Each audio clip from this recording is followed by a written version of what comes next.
নতুন নির্বাচন কমিশনের শপথ গ্রহণ কাল ভোটের অধিকার ফিরিয়ে দিতে গ্রহণযোগ্য নির্বাচনী মূল চ্যালেঞ্জ বলছেন বিশেষজ্ঞরা। গাজীপুরের শ্রীপুরে পিকনিকের বাসে বিদ্যুৎস্পৃষ্ট হয়ে ৩ শিক্ষার্থীর মৃত্যু, গুরুতর আহত কয়েকজনকে ময়মনসিংহ মেডিকেলে ভর্তি। হাইকোর্টের নির্দেশের চতুর্থ দিনেও রাজধানীতে চলছে অটোরিকশা, ক্ষতিগ্রস্তদের ক্ষতিপূরণ সহ পুনর্বাসনের দাবি চালকদের। এবং ঝরে পড়া শিশুদের শিক্ষা কার্যক্রমে ব্যাপক অনিয়মের অভিযোগ, নিকের অ্যাকাউন্ট জব্দ, দুর্নীতিবাজদের বিরুদ্ধে ব্যবস্থা নেওয়ার আশ্বাস।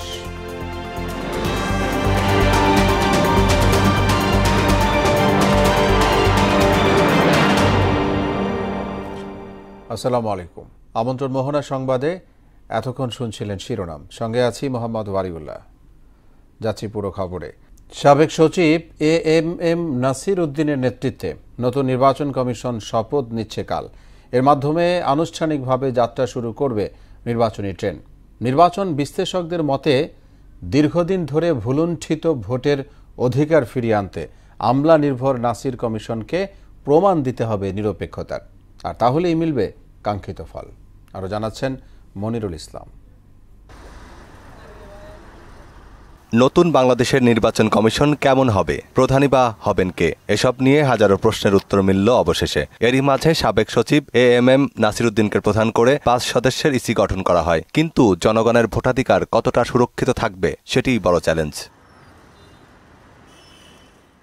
শুরুটা রকিবউদ্দিনের হাত ধরে, এরপর নুরুল হুদা হয়ে দেশের নির্বাচনী ব্যবস্থা ধ্বংসের শেষ পেরেকটা ঠুকে দেয় আওয়াল কমিশন। 5 আগস্ট শেখ হাসিনার পতনের পর ওলটপালট হয়ে যায় আগের সব হিসেব নিকেশ।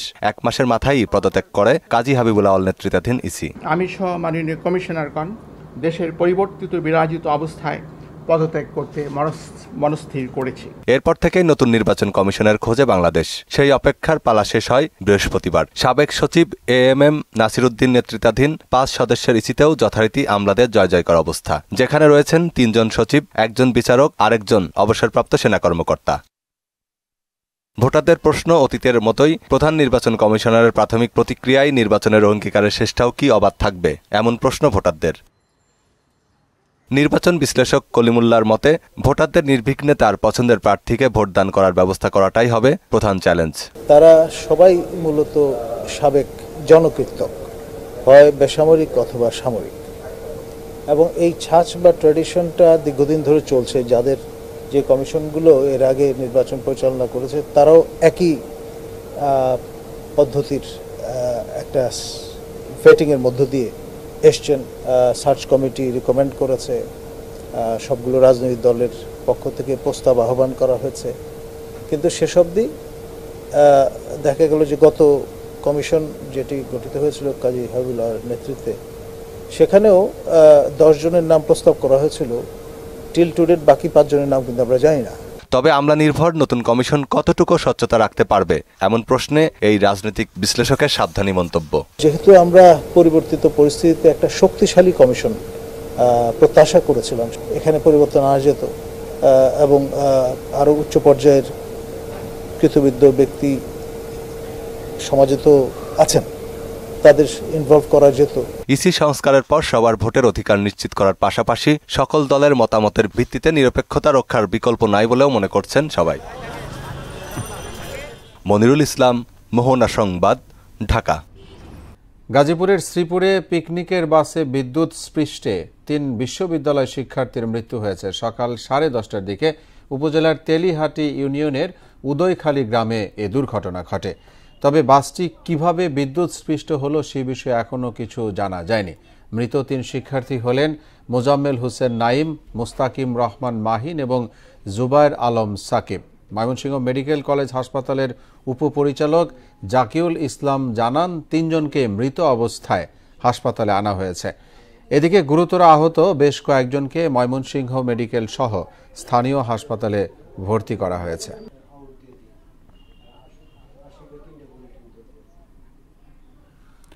হাইকোর্টের নিষেধাজ্ঞার চতুর্থ দিনেও রাজধানীতে চলছে ব্যাটারি চালিত রিকশা।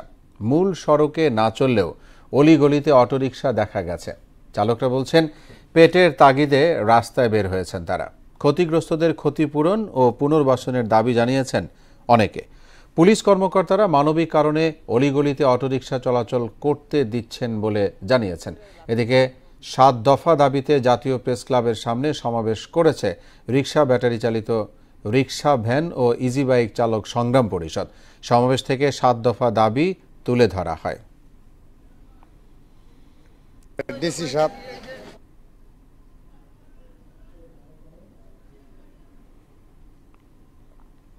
আমরা চাই সরকারের সুষ্ঠু ব্যবস্থা করে বন্ধ করুক, যেটাই করুক আমাকে একটা কর্মের ব্যবস্থা করুক। এদিকে ঢাকা মহানগরীতে ব্যাটারি চালিত অটোরিকশা চলাচলে নিষিদ্ধ ঘোষণার পরও অলিগলিতে চলছে এই যান। আইন বা নির্দেশনা মানছে না চালকরা। সরাসরি জানব রাজধানীর চিত্র। যুক্ত হচ্ছেন সহকর্মী নাসিমুল বাড়ি সৌরভ। সৌরভ, ঢাকা মহানগরীতে ব্যাটারি চালিত অটোরিকশা চলাচলে নিষিদ্ধ, কিন্তু চালকরা সেটা মানছে না, আমরা দেখছি।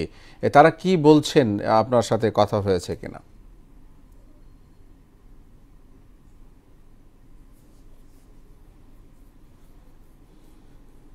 ঢাকা উদ্যানে যেখানে প্রায় রেগুলার এখানে লক্ষাধিক অটোরিকশা চলাচল করে এবং তাদের সাথে কথা বলার পর আমরা বেশ কিছু বিষয় কিন্তু জানতে পেরেছি। তারা বলেছেন আমাদেরকে যে বিষয়টি, সেটি হচ্ছে যে মোহাম্মদপুর এবং ঢাকা রাজধানীর বিভিন্ন এলাকায় যে পরিমাণ অটোরিকশা চলাচল করে এবং তারা আসলে তাদের কর্মসংস্থান বলতে আর কিছু নেই।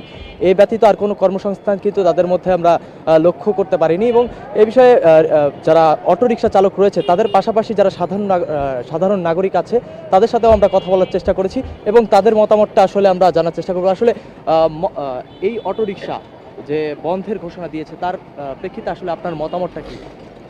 আসলে দেখেন, আমি ব্যক্তিগতভাবে একজন পেশায় আইনজীবী, তো সেই হিসেবে বলতে চাই যে মহামান্য হাইকোর্ট ডিভিশন যে জাজমেন্টটা দিয়েছেন সেটা একটা রুল মাত্র। এখনও এই রুল নিষ্পত্তি না হওয়া পর্যন্ত এটার চূড়ান্ত কোনো সিদ্ধান্ত এখনও আসেনি। তো সেই হিসেবে বলতে চাই যে সব কিছুতে আন্দোলন করা যৌক্তিক কোনো বিষয় না বা ব্যাপার না। এটা যেহেতু আইনগত দিক, এটা আইনগত দিক থেকেই মোকাবেলা করা উচিত। এবং বর্তমান সময়ের যে সরকার, সেই সরকার দায়িত্ব নিয়েছে খুব বেশি দিন সময় হয়নি, তাকে একটা ম্যাচিউরড লেভেল পর্যন্ত আসতে দেওয়া উচিত। তো সেই পর্যন্ত তাকে সময় দেয়া, তাদের কাছে দাবিগুলো যৌক্তিক আকারে, লিখিত আকারে উত্থাপন করা, তারপরে যদি তারা কোনো ভিন্ন সিদ্ধান্ত নেয় তারপরে আপনারা আপনাদের দিকগুলো বিবেচনা করবেন। কিন্তু আপাতত যেহেতু এটা একটা আইনগত বিষয়, আপনারা সবাই এই আইনগত বিষয়কে আইনগত দিক থেকেই মোকাবেলা করেন। দেশের শান্তি শৃঙ্খলা যেমন বজায় থাকবে, আপনারাও এতে উপকৃত হবেন। আরেকটি বিষয় কিন্তু এখানে রয়েছে, যারা আসলে কর্মসংস্থান হারাবে, যদি রিক্সা চালকরা আসলে অটোরিকশা চালকরা যদি তারা অটোরিকশা না চালাতে পারে, সেক্ষেত্রে কিন্তু কর্মসংস্থানের অভাব বা ঘাটতি থাকবে। সেক্ষেত্রে আপনি কি বলছেন? আসলে প্রত্যেকেই আসলে এখানে কেউ ভাড়ায় চালাচ্ছে, কেউ কারো কাছ থেকে লোন নিয়ে রিক্সাগুলো কিনছে। তো সেই রিক্সাগুলো এক একটা দামও 50-60 হাজার টাকার মতো। তো এগুলো তারা প্রতিদিন 500 থেকে 1000 টাকা সর্বোচ্চ ইনকাম করতে পারে, এটা তাদের জীবিকা নির্বাহের একটা মাধ্যম। তো সেই হিসেবে সরকারের এবং মহামান্য হাইকোর্ট ডিভিশন বা আমাদের বিচার বিভাগকেও এই বিষয়গুলো আসলে বিবেচনায় আনা উচিত, যে তাদের এই ক্ষতিপূরণের ব্যবস্থা কিভাবে করলে আসলে তারাও উপকৃত হবে এবং সরকারও ক্ষতিগ্রস্ত হবে না, দেশ ও জাতি সকলেরই একটা মঙ্গলজনক অবস্থা তৈরি হবে। দর্শক, আমরা শুনছিলাম সাধারণ নাগরিকের কথা। তারা বলছিলেন যে তাদেরকে আসলে পাশাপাশি একটি কর্মসংস্থানের ব্যবস্থা করে দেওয়ার পর এই অটোরিকশা বন্ধর ঘোষণা দেওয়াটা এক সমীচীন ব্যাপার হবে। তো এই ছিল এখানকার সর্বশেষ। সৌরভ, ধন্যবাদ আপনাকে আমাদের সঙ্গে যোগ দেওয়ার জন্য। সারা দেশে উপানুষ্ঠানিক শিক্ষা ব্যুরোর অধীনে ঝরে পড়া শিশুদের শিক্ষা কার্যক্রমে ব্যাপক অনিয়মের অভিযোগ উঠেছে। ব্রাহ্মণবাড়িয়ার প্রতিটি উপজেলায় 70টি করে শিক্ষা কেন্দ্র থাকার কথা থাকলেও কোনোটির কার্যক্রম নেই। একই চিত্র গাইবান্ধা সহ অন্য জেলাগুলোতেও। সবখানে অনিয়ম আর দুর্নীতির অভিযোগ। এদিকে দুর্নীতিতে জড়িতদের বিরুদ্ধে তদন্ত করে ব্যবস্থা নেওয়ার আশ্বাস দিয়েছেন উপানুষ্ঠানিক শিক্ষা ব্যুরোর মহাপরিচালক। তানজিদ ভুঁইয়ার প্রতিবেদন, জানাচ্ছেন মাহবুব হাসান রিপন। প্রায় 12 কোটি টাকা ব্যয়ে ব্রাহ্মণবাড়িয়া জেলার 5টি উপজেলায় উপানুষ্ঠানিক শিক্ষা ব্যুরোর অধীনে শিক্ষা কার্যক্রম শুরু করে নিক, যেখানে সদর সরাইল, নবীনগর, বিজয়নগর ও আশুগঞ্জে 1 জানুয়ারি 2022 থেকে প্রকল্পটি বাস্তবায়ন শুরু হয়। বাস্তবায়নের সময় নিকের বিরুদ্ধে কোটি কোটি টাকা অর্থ আত্মসাৎ করার প্রমাণ মিলেছে, যদিও নিজের পক্ষে সাফাই গান আশুগঞ্জ প্রকল্প পরিচালক। এখানে কোনো প্রকার নাই, অনিয়ম নাই, যে একেবারে পড়াশোনাটা খুবই ভালোভাবে হয়, আপনি গেলে দেখতে পাবেন।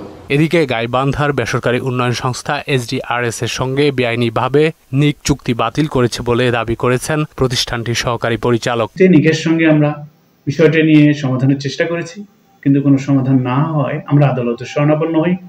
আদালত আমাদের সকল তথ্য প্রমাণে সন্তুষ্ট হয়ে নিকের ব্যাংক অ্যাকাউন্ট জব্দ করে। বর্তমানে মামলাটি চলমান রয়েছে। আমরা ওই উপজেলায় আমাদের কার্যক্রম বাস্তবায়ন করে যাচ্ছি, কিন্তু আমরা আর্থিকভাবে কোনো সহযোগিতা পাচ্ছি না। অর্থ আত্মসাৎ সহ অনিয়মের বিষয় জানতে চাইলে নিজেকে সাংবাদিক পরিচয় দিয়ে নিজের মতামত তুলে ধরেন নিকের নির্বাহী পরিচালক। আমি আইনগতভাবে শুদ্ধ সাঙ্গভাবে করেছি। আপনি যদি টিভিতে যদি করতে চান, প্রচার করতে চান, করতে পারবেন। আমি অকুতোভয় সৈনিক।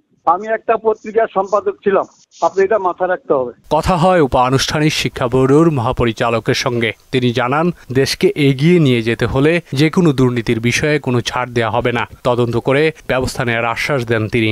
বিভিন্ন জেলায় এবং উপজেলায় আমি আমার প্রতিনিধি এবং সেখানে কর্মকর্তাদের পাঠাচ্ছি, তারা সেগুলো দেখে এনশিওর করবে। যদি কোনো অনিয়ম পায় সেখানে তারা অবশ্যই সেটা কাটেল করা হবে। নানা অনিয়ম আর দুর্নীতির কারণে সম্প্রতি নিকের ব্যাংক হিসাব জব্দ করার নির্দেশ দিয়েছেন দেশের উচ্চ আদালত।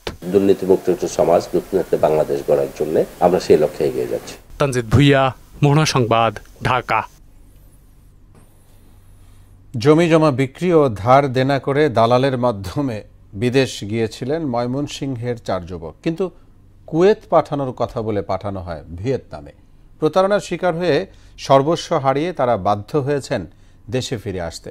এখন দালালের বিরুদ্ধে মামলা করে উদ্ধার করতে পারছেন না টাকা।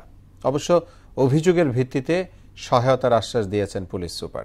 রুবায়েত বাপির প্রতিবেদন, জানাচ্ছেন আফরিন পপি। ময়মনসিংহের ফুলপুর উপজেলার চকঢাকির কান্দা গ্রামের আনারুল হক, সুলাইমান, মুহাইমিনুল ইসলাম এবং সদর উপজেলার আবু সাইদকে বিদেশ পাঠাতে বাঘাডোবা গ্রামের সাদিকুল রহমানকে 8 লাখ টাকা করে 32 লাখ টাকা দেন এই 4 জন। কিন্তু গত 16 জুলাই কুয়েতের উদ্দেশ্যে রওনা দিলেও পৌঁছান ভিয়েতনামে। সেখানে মানবতার জীবনযাপনের পর 21 আগস্ট বাধ্য হয়ে দেশে ফিরে আসেন তারা।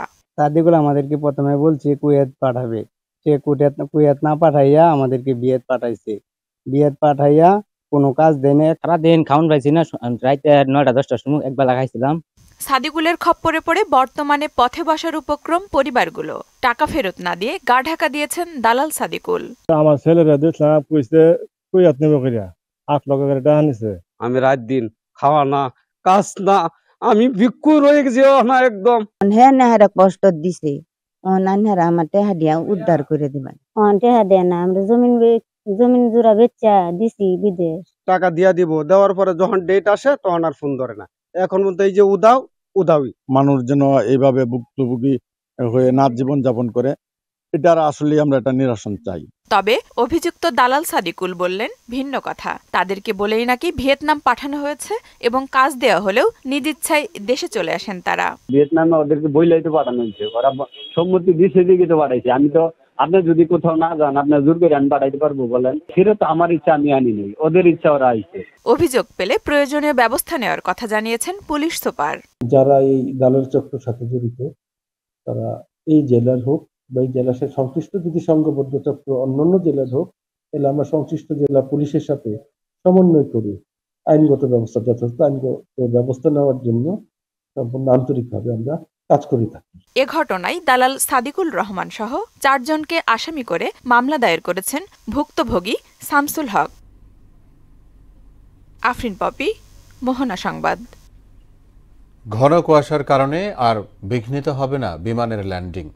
আন্তর্জাতিক ফ্লাইটগুলো ঢাকার শাহজালাল বিমানবন্দরে না নামতে পারলে সিলেট ও চট্টগ্রামে নিরাপদে অবতরণ করতে পারবে। বিকল্প হিসেবে সপ্তাহের 4 দিন চট্টগ্রামের শাহ আমানত আর 3 দিন সিলেটের উসমানিয়া আন্তর্জাতিক বিমানবন্দর 24 ঘণ্টা খোলা রাখার সিদ্ধান্ত নিয়েছে কর্তৃপক্ষ। আফসানা নূরের প্রতিবেদনে আফরিন পপির আরেকটি রিপোর্ট। অতীতে ঘন কুয়াশায় বিমান ঢাকায় অবতরণ করতে না পারলে অন্য দেশের বিমানবন্দরে অবতরণ করত, তবে এবার নিজ দেশেই বিমান অবতরণ করতে পারবে। শাহ আমানত আন্তর্জাতিক বিমানবন্দর সপ্তাহে 4 দিন 24 ঘন্টা চালু থাকবে। বাকি 3 দিন একইভাবে চালু থাকবে সিলেটের ওসমানী আন্তর্জাতিক বিমানবন্দর। বিদেশি এয়ারলাইন্সের আসা যাওয়া বাড়ানো সহ যাত্রী সেবা বাড়াতে কাজ করার কথা বললেন বেবিচক chairman air vice marshal Mohammad Manzur Kabir Bhuiyan. Shah Amanat international airport, সেইখানে আমাদের যাত্রী সেবার মান উন্নত করার জন্য, প্লাস এখানে যাতে আমাদের ভবিষ্যতে আমাদের যে বিমানের পরিচালনা কার্যক্রমে বিদেশি এয়ারলাইন্সের আসা যাওয়া, সেটা যেন আমরা আরও বেশি পরিমাণে বাড়াতে পারি। কারণ আমাদের দেখা যাচ্ছে ঢাকার উপরে অনেক বেশি লোড হয়ে যাচ্ছে। যেখানে আমাদের চিটাগং একটা শাহ আমানত ইন্টারন্যাশনাল এয়ারপোর্ট আছে, সিলেটে আমাদের ওসমানী ইন্টারন্যাশনাল এয়ারপোর্ট আছে, সেই জায়গাটাকে তো আমরা ডিস্ট্রিবিউট করে দিতে পারি এবং ওই ধরনের ফ্যাসিলিটিস, ইনফ্রাস্ট্রাকচার ফ্যাসিলিটিস এবং অন্যান্য ফ্যাসিলিটিসগুলো যদি আমরা বর্ধিত করতে পারি, তাহলে কিন্তু আমরা আরও অনেক বেশি পরিমাণে আন্তর্জাতিক বিমানকে আমাদের এখানে আনতে পারবো। শাহ আমানত আন্তর্জাতিক বিমানবন্দরে এসে বেবিচক চেয়ারম্যান যাত্রী প্রান্তিক ভবন, যাত্রী লাউঞ্জ, রানওয়ে, অ্যাপ্রন, নতুন বোর্ডিং ব্রিজ, শিশু পার্ক, ড্রাইভওয়ে সহ অন্যান্য চলমান প্রকল্পগুলো পরিদর্শন করেন। প্রকল্পগুলোর অগ্রগতিতে সন্তোষ জানিয়ে বলেন, এসব কাজ শেষ হলে যাত্রীদের সেবার মান আরও বাড়বে। আফরিন পপি, মোহনা সংবাদ। জুলাই গণ অভ্যুত্থানে আহত পঙ্গুদের চিকিৎসা দেয়া হচ্ছে ঢাকা মেডিকেল সহ রাজধানীর বিভিন্ন হাসপাতালে। সরকারের পক্ষ থেকে সব খরচ বহন করার কথা বলা হয়েছে। জানবো সেখানকার পরিস্থিতি। পঙ্গু হাসপাতাল থেকে আমাদের সঙ্গে যোগ দিবেন সহকর্মী উবায়দুল হক মারুফ। মারুফ, নিশ্চয়ই শুনতে পাচ্ছেন, জুলাই গণ অভ্যুত্থানে আহত পঙ্গুদের চিকিৎসা ব্যবস্থা কেমন দেখছেন? আপনি সেখানে রয়েছেন এবং সেই সাথে যোগ করবেন যে সরকারি সহায়তা নিয়ে কারো কোনো অভিযোগ আছে কিনা।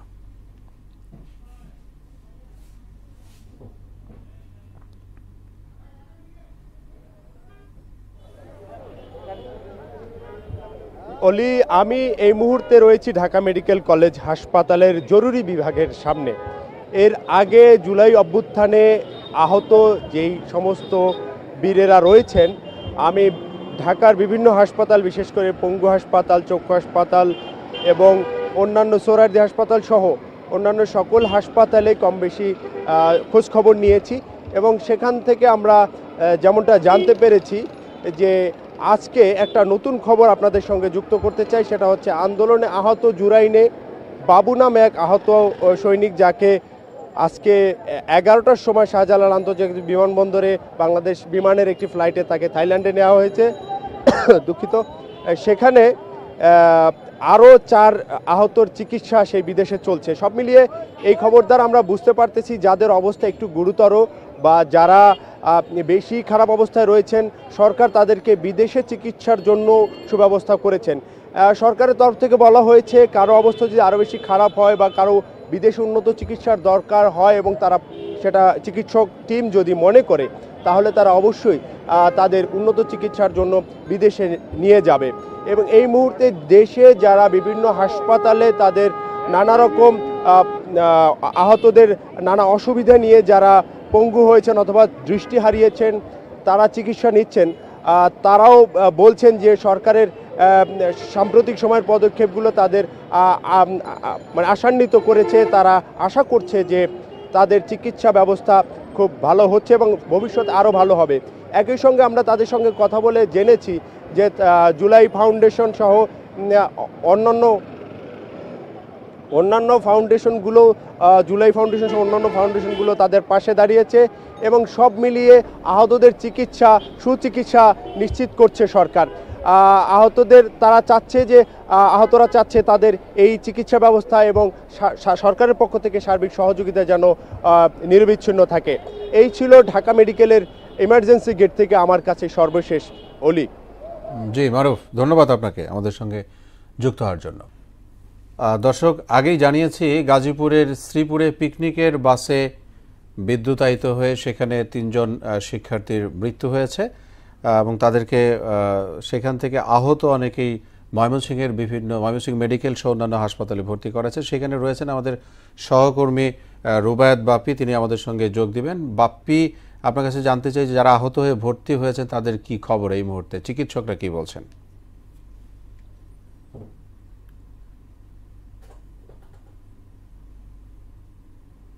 আজ সকালে এই যে শ্রীপুরে যে একটি মর্মান্তিক দুর্ঘটনা ঘটেছে, সেই দুর্ঘটনায় কিন্তু যে একটি বাস, শিক্ষার্থীদের একটি বাস বিদ্যুতায়িত হয়ে বেশ কয়েকজন আহত হয়েছিল। সেই আহতদেরকে কিন্তু ময়মনসিংহ মেডিকেল কলেজে আনার পর কিন্তু এখানে কিন্তু 3 জন মৃত্যুবরণ করেছেন এবং 2 জন গুরুতর আহত অবস্থায় কিন্তু ময়মনসিংহ মেডিকেল কলেজ হাসপাতালে চিকিৎসাধীন রয়েছেন। তো আমরা চিকিৎসকদের সাথে কথা বলেছি, জরুরি বিভাগের সাথে কথা বলেছি, তারা যে বিষয়টি বলেছেন যে এই যে দুর্ঘটনা, সেই দুর্ঘটনায় কিন্তু তারাও মর্মাহত হয়েছেন এবং যে বাকি যে 2 জন গুরুতর আহত হয়েছেন তাদের অবস্থাও কিন্তু সংকটাপন্ন। তো এখানে আমরা তাদের কাছ থেকে যেটি জানতে পেরেছি যে 3 জন মারা গেছেন তাদের বিস্তারিত পরিচয় তারা এখনো বলতে পারছেন না। তবে তারা বলছেন তারা গাজীপুরের কোন একটি শিক্ষা প্রতিষ্ঠানের শিক্ষার্থী এবং তাদের বয়স 20 থেকে 25 বছরের মধ্যে। তো যারা নিহত হয়েছেন তাদের লাশ কিন্তু ময়মনসিংহ মেডিকেল কলেজ হাসপাতালের যে মর্গ, সেই মর্গে রাখা হয়েছে। আর বাকি যে 2 জন গুরুতর আহত তারা কিন্তু ময়মনসিংহ মেডিকেলে চিকিৎসাধীন রয়েছেন। তো অলি, এই ছিল আমার কাছে ময়মনসিংহ থেকে শ্রীপুরের বাস দুর্ঘটনার খবরের সর্বশেষ। অলি। জি বাপি, অনেক ধন্যবাদ আমাদের সঙ্গে যোগ দেওয়ার জন্য। দেশের বাইরের খবর, ইসরায়েলি হামলায় লেবানন যেন পরিণত হচ্ছে গাজায়। একদিনে লেবাননের বিভিন্ন এলাকায় নিহত হয়েছেন 59 জন। মৃত্যুর থাবা থেকে রক্ষা পাচ্ছে না নবজাতক। ইসরায়েলি বর্বরতার হাত থেকে রেহাই পাচ্ছে না ইসরায়েলি সেনারাও। হত্যাযজ্ঞ নিতে না পেরে আত্মহত্যার পথ বেছে নিচ্ছেন নেতানিয়াহুর সেনা। কাজী শাহরিনের ডেস্ক রিপোর্ট। লেবাননে মাস 2 আগে থেকে হামলা জোরদার করেছে ইসরায়েলি সামরিক বাহিনী। হামলার বর্বরতায় মৃত্যুর মিছিল যেন বেড়েই চলছে। লেবানন যেন পরিণত হচ্ছে বিধ্বস্ত গাজায়। একদিনে ইসরায়েলি বাহিনীর হামলায় প্রাণ গেছে আরও 59 জনের, আহতের সংখ্যা 112 জন। সর্বশেষ এই হতাহতের ঘটনার পর ইসরায়েলি বাহিনীর হামলায় গত 1 বছরে লেবাননে মোট নিহতের সংখ্যা বেড়ে দাঁড়িয়েছে 3642 জনে। সব মিলিয়ে আহতের সংখ্যা পৌঁছেছে 15356 জন। সেপ্টেম্বরে ইসরায়েলি বিমান বাহিনীর অভিযান শুরুর পর থেকে বাড়িঘর ছেড়ে পালিয়ে গেছে 10 লাখেরও বেশি মানুষ। মৃত্যুর হাত থেকে রক্ষা পাচ্ছে না শিশুও। ইউনিসেফ জানিয়েছে লেবাননে ইসরায়েলি বোমার আঘাতে মৃত্যু হয়েছে 200-রও বেশি শিশুর, আহত 1000-এরও বেশি। দেশটিতে হামলায় প্রতিদিন গড়ে অন্তত 3টি শিশুর মৃত্যু হচ্ছে। তবে ধ্বংসস্তূপের নিচে এই সংখ্যা কত হবে তা বলতে পারেনি কোনো সংস্থা। ইসরায়েলের এই বর্বরতার প্রভাব পড়েছে হামলাকারীদের ওপরও। হত্যাযজ্ঞের মানসিক চাপ নিতে না পেরে আত্মহত্যা পর্যন্ত করতে বাধ্য হচ্ছে সেনারা। সাম্প্রতিক সময়ে অন্তত 6 জন ইসরায়েলি সেনা আত্মহত্যা করেছে বলে জানিয়েছেন একটি ইসরায়েলি জাতীয় দৈনিক। কাজী শাহরিন, মোহনা সংবাদ। এ ছিল এখনকার মতো সংবাদ। শেষ করব তার আগে শিরোনামগুলো জানাবো আরো একবার।